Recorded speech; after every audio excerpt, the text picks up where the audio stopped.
Adam Raccoon and the Race to Victory Mountain by Glenn Keane. Let's take a look at the course. Here's the starting lineup over the bridge, past Ruby's honey farm, over another bridge, through the old fairgrounds, over another bridge, along Forever Falls into the Lost Woods, and finally, the long way up Victory Mountain. Boing, hop, skip. Adam Raccoon tried out his new running shoes as he practiced for tomorrow's race up Victory Mountain.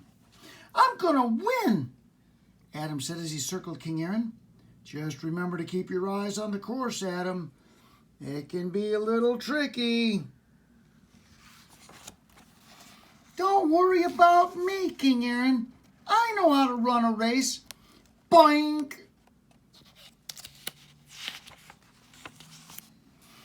How did that tree get there? You got off course, King Aaron answered as he helped Adam up. It's easy to get off course, but when you do, get back on course and finish the race, King Aaron said, leading him home. The next morning, excitement filled the air as all the runners gathered at the starting lineup and began to warm up for the big race.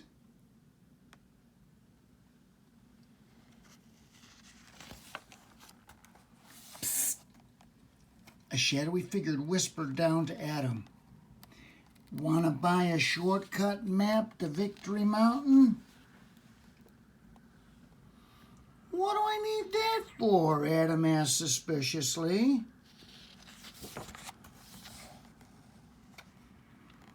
"Just in case you fall behind. This map will show you a quick and easy way to the top." The map floated down into Adam's hand. "I'm sure I won't need it," Adam said, as he stuffed the map into his pocket. Just then King Aaron spoke. "The race is about to begin. You start at sunup, and you have until sundown to make it to the top of Victory Mountain. Remember to follow the red flags."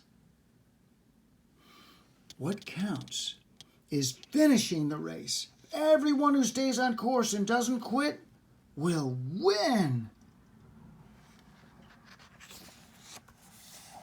"I'll see you at the top." Off King Aaron ran to Victory Mountain. He'd run this race before, and he would be waiting at the finish line long before the others arrived. Everyone waited anxiously for the race to begin.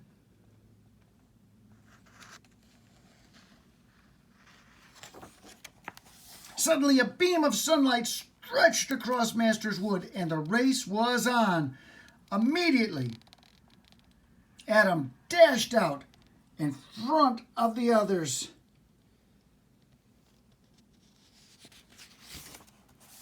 "This is gonna be easy," Adam told himself. Over a bridge, past farms and orchards, they ran, coming to Ruby's honey stand.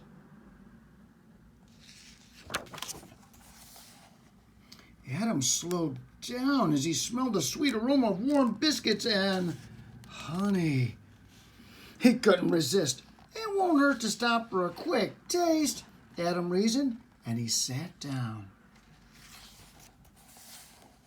4 plates of biscuits and honey later, Adam decided it was time to go back. "Thanks, Ruby.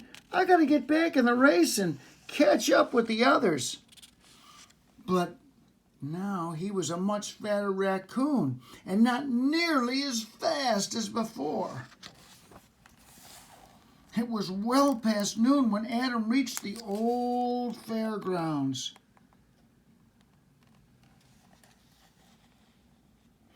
He was fascinated by the old deserted fairgrounds and found it hard to keep his eyes on the course.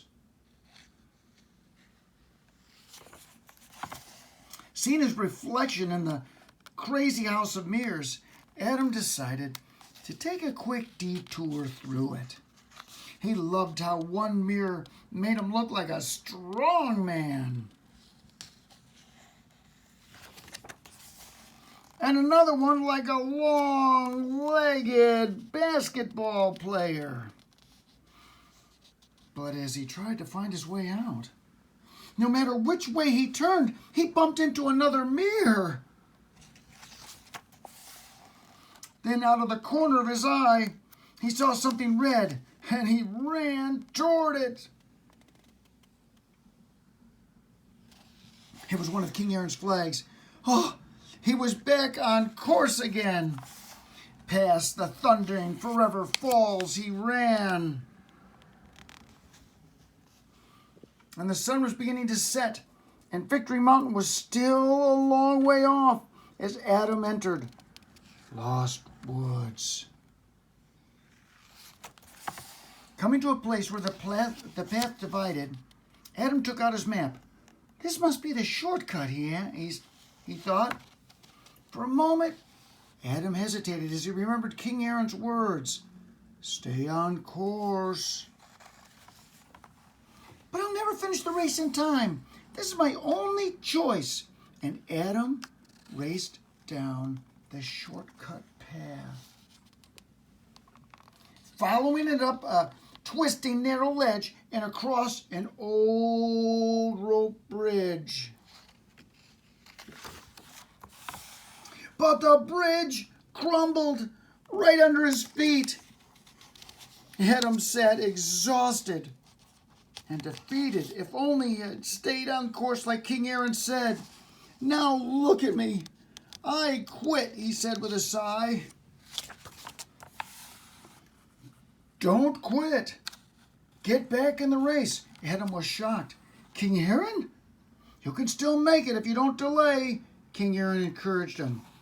So with King Aaron running alongside him, and with all the strength he could muster, Adam got back on course.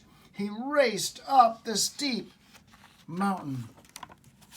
In one final mighty effort, Adam fell across the finish line as the last ray of sunshine disappeared behind Victory Mountain. Hooray! He made it! That evening, King Aaron led the winners to the Victory Mountain Hall of Fame. There, as he presented a trophy to each of them, no one was more thrilled than Adam Raccoon. And that is the end of that story. And you know what? The Bible actually talks about life being kind of like a race. And so we need to remember that we need to stay on course. We need to keep our eyes on Jesus and keep doing what the Bible says so that we stay on the course. There's going to be lots of things that we want to look at and lots of things we want to do to go different ways. But we want to stay on course. And everybody who stays on course can win the race. And we want to be with Jesus in the end, don't we? Absolutely. All right. Thanks very much. See you later. Grandpa, does Jesus walk beside us like King Aaron? Yes, I'm glad Grandma mentioned that because Jesus is always there to help us. In fact, the Bible says that Jesus says these words, I will never leave you or forsake you. That means I'll never leave you or let you down. And so he's with us all the way. He can help us on this race of life, doing all the things that we're supposed to do for him. And what is at the finish line, Grandpa? A great big cake with donuts. No, well, that's heaven. Victory Mountain is us going to heaven someday, and we're going to be with Jesus and Daniel and Joseph and Moses and all the people that we know and that we love that are Christians that follow Jesus. So that's a pretty good and special thing. Big celebration we're going to have.